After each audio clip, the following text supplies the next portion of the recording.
So guys, সবাই কেমন আছেন? আশা করি সবাই ভালো আছেন। আজকে যে ড্রামাটি এক্সপ্লেন করতে যাচ্ছি সেটি হচ্ছে যদি তোর না হই। তো বেশি কথা না বাড়িয়ে সরাসরি চলে যাচ্ছি এক্সপ্লেনেশনে। প্রথমে আমরা দেখতে পাই আফরা মানে এই নাটকের নায়িকা, আরশ খান মানে এই নাটকের পদ্মর বাসায় আসে। তারা দুজন দুজনের জীবন মরণ, তারা একে অপরের পরিপূরক, দুজন দুজনকে না দেখে থাকতে পারে না। বাসায় আসার পর তারা অনেকক্ষণ গল্প করে, রোমান্টিক কথাবার্তা বলে, তারপর আমরা তাদের রোমান্টিক সিন দেখতে পাই। তারা অনেক হাসি খুশি ছিল, কারো প্রতি কারো কোনো অভিযোগ ছিল না। তারপর আমরা দেখতে পাই আফরা তার ছোট বোনকে কোচিংয়ে নামাই দিয়ে এসে পদ্মর বাসায় আসে। আফরা পদ্মকে জিগায়, আমি জান্নাত নাকি, এভাবে তাকিয়ে থাকো কেন? পদ্ম বলে, জীবনে যাই করি না কেন, নিজের কাজ ইবাদত যদি ঠিকঠাক মতো করি তাহলে একদিন তো জান্নাতে যাবই। তখন তো তোকেই চেয়ে নেব, তো কেন রিস্ক নেব, দুটোই তো আমার। আফরা বলে, ভালোবাসা কি? পদ্ম বলে, ভালোবাসার অর্থ কি জানি না, তবে আমার কাছে তো তুই আমার ভালোবাসা। তবে আরেকটা কথা, যদি তোরে কেউ খারাপ মন্তব্য করে তখন আমার রাগ হয়, মেজাজ খারাপ হয়ে যায়, আমি সেটা নিতে পারি না। তখন আফরা কল্পনা করে সেই কিছুদিন আগের কথা, যেখানে আমরা দেখতে পাই আফরাকে বাজে কথা বলার কারণে পদ্ম তাদেরকে পেটাচ্ছে আর মাপ চাইতেছে।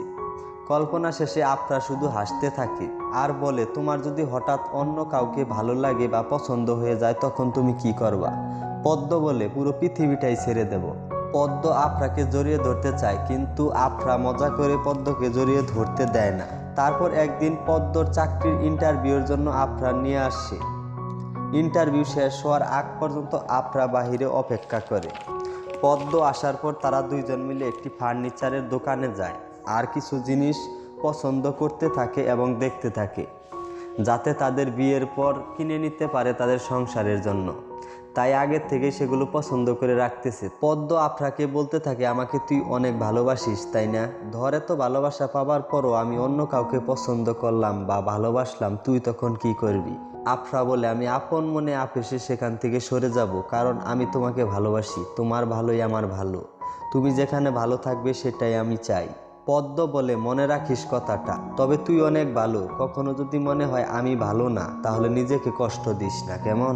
এসব বলার পেছনের কারণ দুইটা ছিল, একটি হচ্ছে তার চাকরি হয়নি, আর দ্বিতীয়টা আপনারা একটু পরে জানতে পারবেন। তার কিছুদিন পর পদ্ম রুমে সিগারেট খাচ্ছে আর তখন সেখানে আফরা আসে আর বলে, তুমি এসব কি করতেছো, পাগল হয়ে গেছো নাকি? পদ্ম বলে, আমি একটা পাপ করে ফেলেছি, আমি একটা মেয়েকে ভালোবেসে ফেলেছি, তার প্রেমে পড়ে গেছি। আফরা মনে কষ্ট নিয়ে বলে, আমার তো থাকা উচিত না, তাহলে আমি চলে যাই। তবে চলে যাওয়ার আগে আফরা নিজের হাতে পদ্মকে নুডলস খাইয়ে দিয়ে যায়। তবে যাওয়ার আগে আফরা পদ্মর কাছে ওই মেয়েটার নাম জিগায়। পদ্ম বলে, ওর নাম নাইমা। তারপর দেখতে পাই পদ্ম ও নাইমা বসে বসে কথা বলতে থাকে আর আফরা সেটি পেছন থেকে দেখতে থাকে গোপনে আর কষ্ট পেতে থাকে। পদ্ম আর নাইমা হাত ধরে হাঁটতে থাকে আর এগুলো আফরা দেখে এবং সহ্য করে নেয়।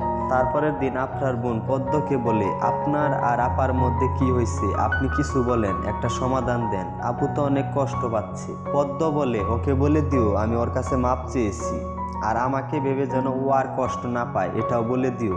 আর এটা বলেই পদ্ম সেখান থেকে চলে যায়। এদিকে আফরা কষ্ট পেতে থাকে পদ্মকে ভেবে।